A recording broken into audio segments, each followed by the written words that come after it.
Graniworksissa on mun mielestä hienoa, että tarjotaan opiskelijoille mahdollisuus saada työkokemusta ja oppia ehkä vähän yrittäjyydestä.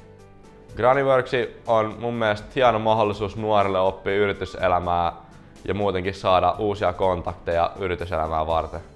Se on hieno tilaisuus nuorille työntekoon, koska alaikäisille ei ole yleensä paljon tarjolla töitä, niin nyt ne pääsee sitten tekemään töitä.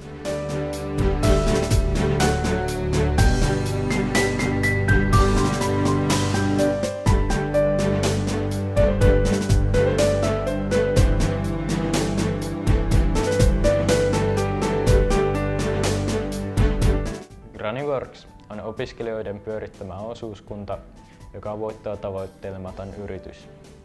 Graniworksin tarkoituksena on mahdollistaa opiskelijoille työtä ja tutustuttaa opiskelijat yrittäjyyteen lukio-opintojen ohella. Me tarjoamme erilaisia töitä opiskelijoiden taitojen pohjalta. Työt ovat esimerkiksi pihatöitä, roudausta, tietokoneapua sun muuta sellaista. Graniworksin opiskelijahallitus on aktiivinen, joustava ja saamme erilaisia asioita tehtyä. Graniworksin hallitus tekee yrityksen käytännöllisiä töitä palkanmaksusta markkinointiin, joka kasvattaa opiskelijoiden pääomaa tulevaan työelämään. Joo, eli mä toimin Graniworksin viestintätiimissä ja mun päätehtävänä on seurata puhelinta ja sähköpostia.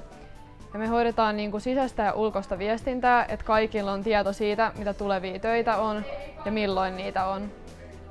Ja tässä Graniworksin hallituksessa mun lisäksi on noin 10 opiskelijaa ykkösistä AB:ihin. Ja meitä ohjaa 2 opettajaa ja meillä on jo nyt kertynyt yli 50 innokasta työntekijää, jotka on valmiin tekemään kaikkia töitä, mitä me sitten tarjotaan niille. Me markkinointitiimin kanssa ylläpidämme sosiaalista mediaa. Graniworksin löydät Facebookista, Instagramista ja Twitteristä. Sieltä löydät tietoa ajankohtaisista tapahtumista ja työkeikoista, myös oppilaiden koulutuksesta ja yrityskontakteista. Graniworksilla on myös omat nettisivut, joista löydät vielä lisätietoa yrityksestä ja sen toiminnasta.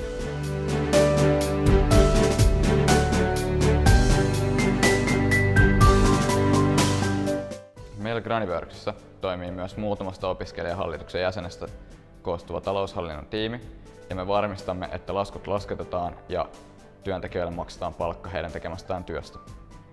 Meidän kauttamme kulkee kaikkien yrityksen rahaliikenne ja työ onkin vastuullista ja sitä riittää.